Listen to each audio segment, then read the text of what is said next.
Karina tika aza impoli makasi na ndenge azo manke fani ye azo manke fani poani bampoka na ye azala nango ana mpoka na ye azango alingaka soki oki musicien moko aza moto akei abimi na ye azwi bampoka na ye wana tikali otikela yango après abendi ba chance ya musicien na ya abima ne tellement pe fali aza mtabongo tango ake ameke pa fali esimbite esimbite po fali ayebi déjà bi moi so ali oyazoya po ayo benda ba chance na ngai ono ebisa Karim Konzi soki olandanga biskazali Karim Konzi il faut abongisa na bawana oyazo tata ba minoko wana ba yaya na ye baza bayaya na ye ba camarade na ye te ye kuta ye ko sala kombo sima ba kombo na sala na ndenga mabe asala na ndenga bien te et si to ye bien te oui bo kombo na sala na ndenga bien tango kenda ko sokola na matete kuna kansi to ye bango te Bicéphali pour parce que autant d'artistes mort na biso ba sa fierté ya musique congolaise atangi mutaliboso fali poupa omoni ki epe balobi donc ma solongo pe la limba moko. Oui, il faut reconnaître que Fali aza vraiment number one. Il faut reconnaître en gros. Pondinga zabongo, ye moko ndinga zabongo atali na nabite kaka natia na se tellement déjà na komina ma musique na lukandeni ya ko soigner msupe a soigner na na été mais ata ba soigner ata Fali limbisi yebi ke ko limbisa muté ça te ke abosani te ayebi ngo ba manquement oya mankai. On ne change pas l'équipe qui gagne. Merci beaucoup déjà parce que vous êtes très nombreux en ce net moment pour suivre votre émission préférée News de Kin avec moi Betty Massengou. Désormais suivez-moi Betty Massengou, votre présentatrice préférée sur Libanga Télévision, donc une chaîne pas comme les autres. Babi Betty Massengou yemoko a simbi masolo yango, donc babi luka lukanga musikate. Je suis sur Libanga Télévision, ma chaîne privée et personnelle, donc balobi botuna te place muto akena mbonda pour place akenango eko. Alors moi Betty Massengou, je suis là. Merci en tout cas pour vos soutiens, pour vos prières et surtout je vous aime tellement, donc je vous aime grave et merci beaucoup déjà papa Dave Moubama l'ingénieur, le papa de Joyce Daveline, bisous aussi à ma maman chérie, maman Cathy Bakissa. En tout cas, abonnez-vous massivement sur Libanga Télévision. Donc, le bichen na mabilo kwa sika, makambo sika. Ezala zala na ngo meto bakisika ba pili pili mo ba mungwa po epesaka elengi, epesaka gu, po ka bino pe bo sepela na musala oto salaka. Ndenga na lobaka sanza me mobulu sa bino pe ba fan ya Betty Massengou mobulu parce que bino nde Betty Massengou ataka na motema. Alors yo nyonso mutu nyonso lingaka Betty Massengou. Alors, vous s'abonnez, vous abonnez na Libanga Télévision otolobaka. Abonnez-vous massivement sur Libanga Télévision et puis botala ba émission, bo like ba émission donc bo emara ba émission et au sala vraiment bien makasi relaxa que bozo soutenir Betty Massengou. Et moi je suis là rien que pour vous faire un bon travail kandenge bolingara et par la grâce de Dieu toroko mabisika nzamba loba. Voilà, ce qui est écrit est écrit. O ekomama esi ekomama dans mutarolongolango azate, nous sommes des enfants de Dieu et donc tozon dimina na maloba nyonso nzamba loba na ba vie na biso. Voilà, merci beaucoup déjà à la joie Amado Pichuna, beauté plus l'argent égale la joie Amado Pichuna, l'hymne national Maboko Bank na Katia France, wana de gros bisous aussi à la sœur Julie Mindele, baoba soutenara vraiment fondation Betty Massengou. Vous le savez tous que Betty Massengou dans la fondation Betty Massengou est soutenaka ba orphelin, ba veuve, ba désœuvreux et puis ba personnes vivant avec handicap. Donc tout ça déjà pour na préparer rentrée scolaire à orphelin yo oyozali na quelque chose atakaye bik et lamba tout ko hésiter te kotina nzamba opambola yo to pesa na orphelin on a parce que baza vraiment na besoin ba soutien na biso. Voilà, l'actualité nous oblige, on ne peut pas s'en passer. Vous le savez tous que Karine Mokonzi balobi la baronne o akomi mikolo mama chinoise ya babenge ka chinois. Donc voilà, actualité zo dominer chanson nae o asala qui hommage à DJ Arafat et puis à Betty Soussou chanson mususu alobi laissez-moi tranquille. Mais mingi mingi batu ba olobaka ba lobi Tantine Fanny wana asala Karine Mokonzi nini. Mingi ba Fanny afali pupa ba sidiki ba msu ba lobi eza na nga ba buzz azoluka. Voilà, mais na olinga mingi mingi na solo la na concert na biso Anja Pilawa ope amona na kala to yeux to obeta masolo po awa to reçoit tout le monde. Anja Pilawa, bonjour. Bonjour Betty Massingo. Bonne santé. Santé très bien. Voilà, en tout cas, bafan nao bazolanda ya monde entier, amona bango et puis ebisa bango ming ming ba s'abonner na Libanga télévision. Napesi bafani nanga nyonso o baolandanga o balingaka mingi bamboti na bango bisika baza babosana te kosabone bazolobaki etokoki mosika tomoni yo Anja Pilawa nde nini omona na te boye nazali nazaka mpo na bino naza na koluka mpo na bino botaka nde bolingaka ngai baémission na napeselaka bino wana sikoyo naza na recherche se booluka nga bosabone na Libanga TV bokomona nga naza na bémission kitoko ko bimission moko ya bien ya canon ya sika on a meme bino ba maya sika. Voilà, en tout cas ba maya sika tant tolo ba Libanga télévision to bossa na répéter canal Fiti one ezali donc bossa na pété Africa promo 243 ezape wana bo s'abonner bozwa kaka ba actualité o bolingaka. Voilà, mais Anja Pilawa na yoka ki jour moko beta lisolo ka makamba ngo wana eleki na yo ba Karine Mokonzi o moyemba siko eleki yo pourquoi mabe ya mabete asali peka bieza mabete ndako moyemba ayemba kaka pona ki journaliste en tout cas vraiment et a place na été place nezaka ndeka ki kosa musique bongo asala ka musique oyemoko nani esoba lobi betaka musique il vraiment abonné na musique ya betaka musique atika vraiment mambo ya ki journaliste po ki journaliste penza ezo bonga na été po aza très impoli. Comment très impoli babi alobaka de vérité c'est comme si ba journaliste est belé bando banga Karine Mokonzi bo sepeli awa akomi na epé chanteuse atika bino pe en paix to banda banga ete to bangile ne loni to banda bang ko bangila ete to banda banga nde impoli na e me ye moko to banda banga ete to banga nde impoli na e po eninga zabonga ko bambele lo mo bo pa bambeli yango mona pe esimbi pe mutu pa lobi wi eza solo meza lokuta yango nde to banda banga nde impoli te sinae. Voilà, en Pilawa donc lobi voilà ezaka masolo to solo là mais ezane loko moko oyo lelo bandeko bazolanda biso peut-être ebele bazaki étonné comme on a chanson à ça là que hommage à DJ Arafat après ayo sala susu laissez-moi tranquille mingi balobi donc hein façon na ya bimeli eleki la bato toko pese pata ba coup de chapeau. En tout cas, tu peux se beaucoup de chapeaux, bisika zali vraiment chanson ya liboso asalaki na landaki yango na monité aimi na bien ye vraiment abongi kana ba couper décalé alors beta pa ba décalé bien et simba ba décalé wana en tout cas vraiment akende liboso na msala musique o ya poni akende liboso na on. Donc, il y a des coupé décalé, rumba te. En biso na Congo, il y a très bien. Hein? La musique congolaise, c'est la rumba. Biso plus c'est aramingi rumba. On a ce qui a coupé décalé, c'est quelqu'un à côté à DJ Arafat dans la Côte d'Ivoire. Oui, il faut y a qu'une Côte d'Ivoire. Pour na rumba na biso na Congo rumba akoka fali na ferité. Pour bon ba kolo rumba. Yesko akoka ba rumba na fali na ferré bangonde basimbi rumba nde lobi selon yo mais ya lobi na nzembo wana okakinda bwakeli bango boyoki Tantine Fanny soki roi de fion to soki de nigno yo yo yoka kiango te na yoka kiango yango kasi na toke biso ndezaka munoko na ye neti tellement ameseneka na ko manquer batu munoko na ye kaninga zo manquer batu mais ye akobeta akoka jamais abeta rumba ne ekokoka na ya fali rumba na ye ekokoka na ya fere ekokana te. Voilà, mais obi ke air moko peso tali bien Karine Mokonzi pasali na epé air moko pasali bien parce que kombo ne peut tangama ki trop et tangama rappelle ici sous trop na barankine entre yena artiste musicien na barankine Karine Mokonzi ba potana glow langue ba potana ken piano ba potana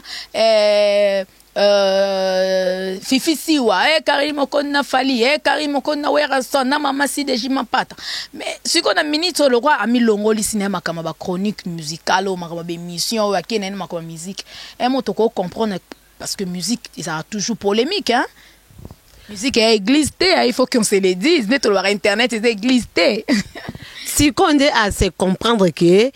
Pauline a été leki a makada batu nyonso. Alors mon asikoyo mutu nani oya ko manquer lisusu azate. Azomona no manquer nani azangi ko akeleli moye a manquer mutu lisusu ezate po batu nyonso tout déjà manka bango. Siko moye a manquer lisusu ezate yango le bité tikana ke nanga côté musique ndi omone ke la musique akiobeta décalé wana ndinga beti. Voilà, maintenant qui babi peut à se réconcilier n'a fallu pour pas juste que le barako impolitesse na ele qui a manka bato aleki impoli peut abomi na emoto andimi peut fallu pour pas artiste musicien international et à lui c'est fallu pour pas so to tanga ba artiste mbo na biso ba sa fierté ya musique congolaise atangi mutaliboso fallu pour pas au moins qui peut ba lebi donc ma solongo pe la limba moko. Oui, il faut à reconnaître que Fali Aza vraiment il faut à reconnaître en gros. Pondinga zabongo, yemoko ndinga zabongo atali na nabite tikaka natia na se tellement déjà na komina ma musique na lukandeni ya ko soigner msupe a soigner na na été mais ata ba soigner ata Fali limbisi yebi ke ko limbisa mutu ça te ke abosani te ayebi ngo ba manquement oya mankai. En tout cas même sous alobi que non un des arara pour biso toyoka partout toyoka litoi moko te ba mo konza bien un bon chef ayoka de matoi et donc toyoka vraiment de matoi ba msou balobi non ezaki parce que abano ça la promotion ya Fabrigas c'est que avant na ça la promotion na abongisa na ba ene na yo ya bebisa et quand ça pété msusu moi ko bongisa na kande zarate obongisi yo poussa na ngana fanda. Wana na ebite wana kande tozoyo kaselo batu nde bazolo ba eza ya solo to ebina nte soki eza ya solo tozo ebate soki eza ya solo obieza ya lokuta poto ndima ngo keza ya solo foto yo kangwe pa na moko Fali soki ya lobia mais na ndimite mtu lokwa Fali akobeta lisolo be ya Karim Konzi po yendinga za bongo abeta ni masolo ba musicien te alobela rasu makam na moko jama ko lobela ni ba makama ba misusu ba yana ba ko dembela na ba kombo na bango jama ko sala ngo. Mais on a qui prestation, il y a artistes musiciens nabiso, des bakenda qui rendre hommage on a DJ Arafat kuna na Côte d'Ivoire, Fali Poupa Zalaki, Kofi Olomide Azalaki, Ferrego lande akenda gite, ba msuba biye koto Ferrego la na papa chéri na hérité ba ndo fête anniversaire et hérité watana boto ebisi ba joyeux anniversaire, que du bonheur pour vous. Hein, donc ba mieux vaut tard que jamais. Wata plus. Donc papa na héritiana en tout cas de la part à Betty Masson ainsi que équipe Mobima News de Kin ainsi que équipe Mobima ya Libanga Télévision en tout cas ba fan pia wata bo s'abonner belé na Libanga Télévision ba fan na papa chéri ya Weranson ya Kofi Olomide ba fan ya Batunyonso ya ba Fali Poupa ya obalingara Betty Masson ya ba pasteur tout ya monde bo s'abonner na Libanga Télévision bo soutenir vous allez vraiment bien donc balobi Bill Clinton a bêti donc démonstration à ça là qui kuna à spectacle on est vraiment c'était du show hein, donc Bilokoka ya Arafat kaka otala ki on nos jugeant comment en tout cas vraiment et ça qui nga esengo comment na kokende na nini na ba po babi na place à passe boka bola passe na baninga place eza ya bisengo boka bola bisengo na baninga na nde moninga na bango pe atika ki biso akenda ki il fallait ka ba kende vraiment ba kende kotala ya suka eza ki vraiment esengo mingi komona ba Kofi komona Fali komona ba musicien o misu bazwaki tant ya kokende kuna en tout cas vraiment merci na bango basaki eloko moko ya bien.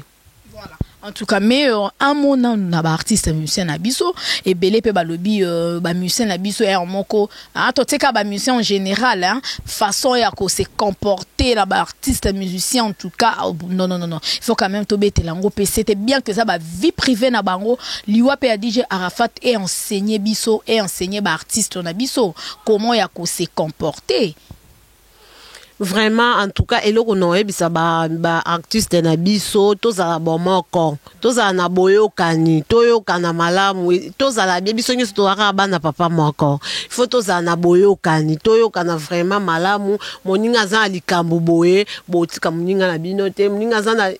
eza bien bongo se tozoyokana bongo vraiment eza kitoko yango na kosenga na ba oyo bayokanaka te il faut boyokana. Voilà. Ok, merci beaucoup Ange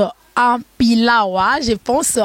fan nyonso bolingara Betima Sengu vraiment bozo s'abonner déjà on a moni la joie de Pichou na beauté plus l'argent. Coucou à vous ma belle donc depuis France ma boko banque lim nationale oyanga la joie de Pichou na babi mama social. Je pense aussi à John Lubila l'exceptionnel many exit depuis les États-Unis. Salutations aussi à Tommy na kata Londres, Serge Julie depuis Suisse, champion Kayeme na Kenya, Blaise Kava Igwe na Kenya wana ba fan nanga tout ba bisous belé. Salutations aussi à ma maman chérie, maman Kati Bakissa ainsi que maman Lekinanga, maman Jeannette Bakissa, nakati ya Canada, babi maman ba Gino Coaliseur, maman ba Claudia Bakissa, Claudia Bakissa la PC bambo ba fan tout bolinga rappel Claudia Bakissa bo s'abonner na Libanga télévision bo ba news na et tout donc Stéphane Kezi, Belinda Kezi, donc nakati à Londres, ba gros bisous na Bendicap nakati à Lubumbashi na Kolwezi wana, Staïdi Benisha dans leur faute. En tout cas, toute ma famille, je vous aime énormément et salutations aussi à mon pasteur, le pasteur Olivier Temete, ba pasteur nyonso, ba na ministère amen et pas ya apporte le Paul Mutombo bisika maman nanga kenda ko buka mabolongo e kokwisa balubi ba destruction des hôtels kokwisa bitumbelo faut musala mwane ke liboso bo s'abonner na Libanga télévision bo tsabiso na ba prière en tout cas de que avec Dieu nous vaincrons. Voilà. Ange Pilawa toujours que na suka émission mais ngana olinga un conseil na Karine Mokonzi o lelo ebele balobi soki kaka olingo bima fo diembela kaka na Karine Mokonzi soko diembeli ete obima te wana batu ne baloba na ebite biso Betima Sengu to bima na biso la ka na étoile na biso epela sans polémique mais to bima nde ba mami milela o to landa ba lokolo ba Jackie Ndala ba papi mboma donc c'est comme ça to landa ba lokolo donc c'est comme ça. Ange Pilawa un mot d'abord on a Karine Mokonzi et surtout na réconciliation oyo lingi vraiment asana ba fali poupa ba ferigola donc ils appellent mot de la fin ya émission na biso ya lelo et puis quelques salutations no numéro na contact ça va on a bisa Karine Mokonzi soki olandanga biskazali Karine Mokonzi il faut abongisa na bawana oya zotiatia ba minoko wana ba yaya na ye baza bayaya na ye ba camarade na ye te ye kuta ye ko sala kombo sima ba kombo na sala na ndenga mabe asala na ndenga bien te et si to ye bien te oui ba bo kombo na sala na ndenga bien tango kenda ko sokola na matete kuna kansi to ye bango te yo za ba preuve na be preuve place kenda ko ta maison na kenda ko ta ko yo poko tango ko ta biloko bongo te nga jamais ti na kufa na kokota bandako wana place ya kindaka te Karina tika aza impoli makasi na ndenga zo manke fani ye azo manke fani poani bampoka na ye azala nango ana mpoka na ye azango alingaka soki oki musicien moko aza moto akei abimi na ye azwi bampoka ne wana tikali otikela yango après abendi ba chance ya musicien na ya abima ne tellement pe fali azamta bongo tango ake ameki pa fali esimbite